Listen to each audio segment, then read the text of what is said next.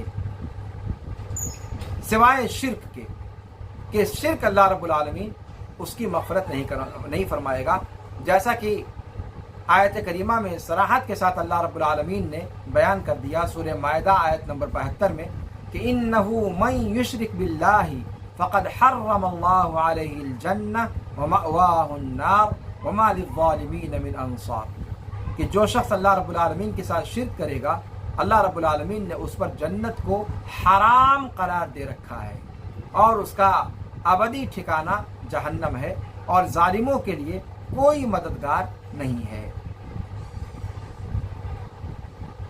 یہ بات کفر سے متعلق ہو گئی، جس کا جاننا بہت ضروری تھا۔ کفر کی دونوں قسمیں، کفر اکبر اور کفر اصغر، اور پھر کفر اکبر کی جو 5 قسمیں بیان کی گئیں اس میں کفر نفاق کی تفصیل یہ سب آپ کے سامنے بیان کی گئی، اور کفر کی دوسری قسم کفر اصغر، اس کو بھی واضح طور پر بیان کیا گیا۔ یہ ساری کی ساری چیزیں تفصیل کے ساتھ ہمیں ان کا علم ہونا چاہیے۔ اللہ رب العالمین ہمارے اعمال کو درست رکھے، اللہ رب العالمین ہمیں کفر اور شرک، چاہے وہ اصغر ہو یا اکبر ہو، ان کے مظاہر سے بھی بچائے۔ اللہ رب العالمین ہمارے اعمال کو خالص توحید پر قائم و دائم رکھے۔ اللہ رب العالمین جب تک ہمیں زندہ رکھے، اسلام پر زندہ رکھے، اور جب ہمارا خاتمہ ہو تو خاتمہ بالخیر ہو۔ آج کا درس بس یہیں پر ختم کیا جا رہا ہے۔ اس کے بعد انشاءاللہ اگلے درس میں علم غیب کے حوالے سے انشاءاللہ گفتگو آپ کے سامنے پیش کی جائے گی۔ اللہ رب العالمین سے دعا ہے کہ اللہ رب العالمین ان دروس کو ہمارے لیے مفید بنائے،